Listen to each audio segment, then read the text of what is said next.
I am embarking on my longest sailing yet, a 19-day sailing from Rome in Italy all the way to Dubai in the UAE. And guess what? I'm taking you along for the ride in the form of this audio diary. It's currently the night before embarkation day. I've literally just arrived into Rome, and I figured now is as good of a time as it gets to share with you how I managed to pay only 79 euros out of pocket for this 19-day sailing. Yes, 79. It's crazy. But perhaps before we get to that, maybe just a short introduction.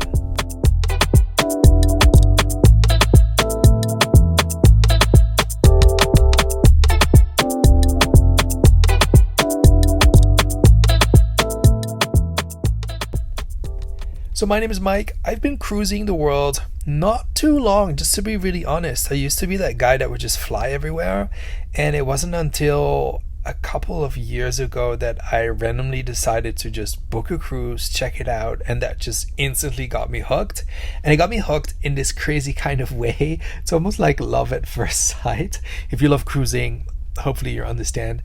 But the people around me that don't enjoy cruising, I think they oftentimes just go insane with how much I talk about cruising. But if you're listening, then I assume that you love to cruise or you're developing an interest in the cruise industry. So welcome on board. And with that being said, maybe some facts about the cruise that you and I are about to go on together. So the ship I'm sailing will be the Costa Toscana. It's a 19-day sailing, and it's with Costa Cruises, which is part of Carnival. We're going to start in Rome, and then we're going to go to Palermo, Athens, crossing the Suez Channel, going to Salalah and Muscat in Oman, Doha, Qatar, and then Abu Dhabi, and then ending in Dubai. Now, on this cruise, there will be an intense amount of sea days. I think there's going to be like 7 of them in a row. It's going to be very much next level. And I will be doing all of that in an inside cabin on Costa Toscana. And I tried to upgrade my cabin, but Costa wouldn't allow me. They said no. I said, I want to pay more money. I want to have a better cabin. And they were like, no, we don't want your money. It's a story on its own. Maybe I'll share it at some point. In terms of drinks package for this cruise, I only have what is considered a water package, which means I think I get 13 or 14 1-liter bottles of water, which I can pick up anytime at the bar. Costa does provide water let me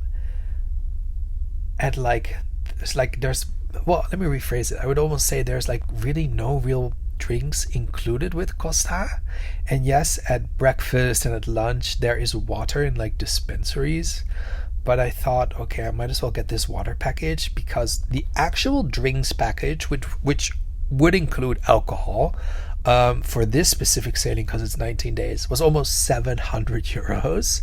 And as I'm doing this cruise by myself, well, doing it together with you, I don't think I'm going to be spending 700 euros on drinks. So I thought the water package, which I think was around 80 euros, was it 80 euros for 10 bottles of water? No, I can't remember. I think maybe like 40. Seemed like the best deal, and water is always good. Another very, very important detail on this cruise is that I'm going to be working on this cruise, meaning I am depending on the Starlink Wi-Fi to do its job, and to do its job extremely well. I'm not expecting miracles, but I'm expecting somewhat of workable Wi-Fi throughout this cruise. I paid almost 300 euros for full Wi-Fi access. That is crazy money. So in one of the days, I'm going to be doing a whole episode on Wi-Fi and Starlink on board cruise ships, specifically Costa Toscana, just so that you have an intense idea on how that works. I literally have calls booked throughout this cruise, so I need this to work. Another thing to note is that I'm very familiar with Costa Toscana. About a month ago, me and my entire family sailed on this ship. For many of them, it was their very first cruise. We had the absolute best time. And for this cruise, I am very interested to see what's going to be the demographic of the people, how full is the ship, and also how is Costa going to entertain all of us for like 7 sea days. And also, is Costa going to put in some effort to connect other solo travelers together, or do they just not care? So I have many questions for this cruise. Together we're going to be finding all of that out, and I am genuinely excited for it.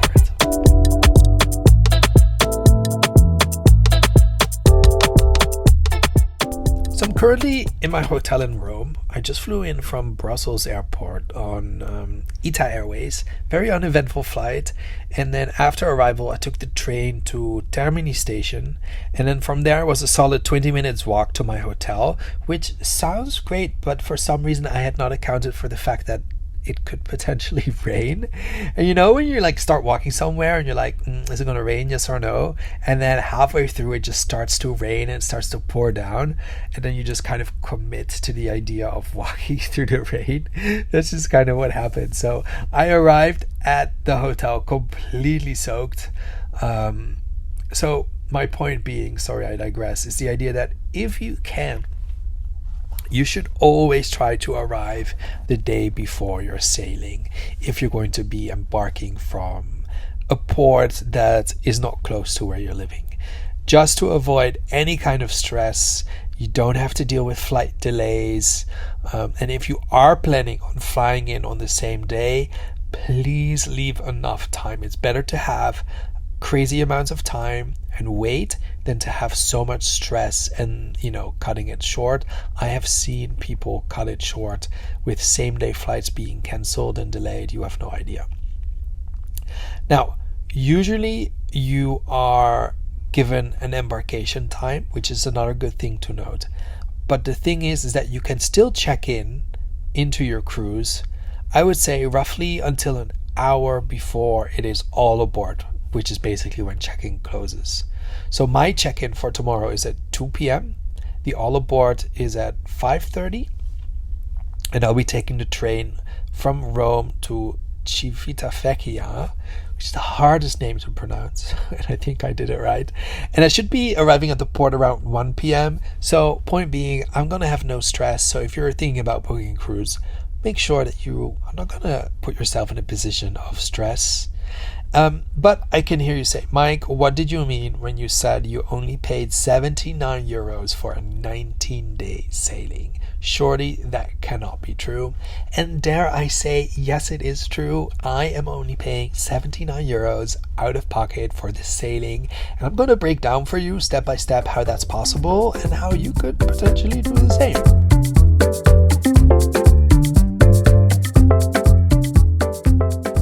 So let's start with the actual cruise fare. Now, this cruise was priced exceptionally well to begin with. The standard price, or the price where I jumped in at, was 679 euros. That includes all the taxes and all the fees, and is for an inside cabin. So that's where we start. That's what I booked it for, 679 euros. And as a quick side comment, later on, the price of the cruise actually went down to 599, and even a balcony was just 899, which for a 19-day sailing is just insane. And again, I tried to upgrade, tried to pay the fare difference. Costa refused, didn't want my money, so kind of a bummer. But again, so 697 euros. And here's the thing, if you had booked it through the German Costa website, they were pushing quite aggressively another 50 euro discount code, which dropped the price down to 629 euros. From there, Costa Germany was promoting, they have some sort of a partnership or a deal with American Express, where if you booked your cruise or a cruise that is priced over 500 euros, you got an additional 100 euros off. So I don't have a German American Express, but I have a friend who does. So I asked if I could use his credit card, his German American Express, to pay for the cruise so I could get the 100 euro discount. And that's exactly what we did. And that dropped the price down to an amazing 529 euros, which in itself for a 19-day sailing is absolutely amazing. So then when on my last Costa Toscana cruise about a month ago with my whole family, I was flying home with Tap Portugal, the Portuguese airline, and they cancelled flights on me, and they on the spot had to pay me €250 EU compensation, and that €250 from Tap I put straight towards this cruise, so leaving my personal out-of-pocket spend to €279. But here's the thing, last but not least, I then leveraged Carnival Cruises, which Costa is a part of. I leveraged their shareholder program, where if you have at least 100 shares, you get a credit of €200 for a sailing that's over 14 days. And all together, in the most simplified ways, because I don't want to confuse you just yet, that brings the cost down to what I am paying out of pocket to this cruise to just €79. And that's just amazing. It has to be the best deal ever. Now, if you're thinking, I want the same, then you definitely need to check out the sponsor of this series, and that is epiccruisedeals.com. And epiccruisedeals.com is a platform where cruise fans, cruise lovers, just like you and me, come and they scan the internet 24/7, and every time an epic cruise deal is found, an email gets sent out alerting the subscribers to that specific deal. And if you want to make sure that you're booking the best possible deal for your cruise, then you need to sign up 100% for free, no strings attached. It is just an email that's going to guide you as to where you're going to find the most epic cruise deals. Trust me, you're going to love it. Visit epiccruisedeals.com. Tomorrow is embarkation day. I am prepared as can be. I'm excited, ready to go, ready to get on board, ready also to jump in whatever kind of routine I'm gonna develop on board, and also ready to meet some people and sail together from Rome to Dubai.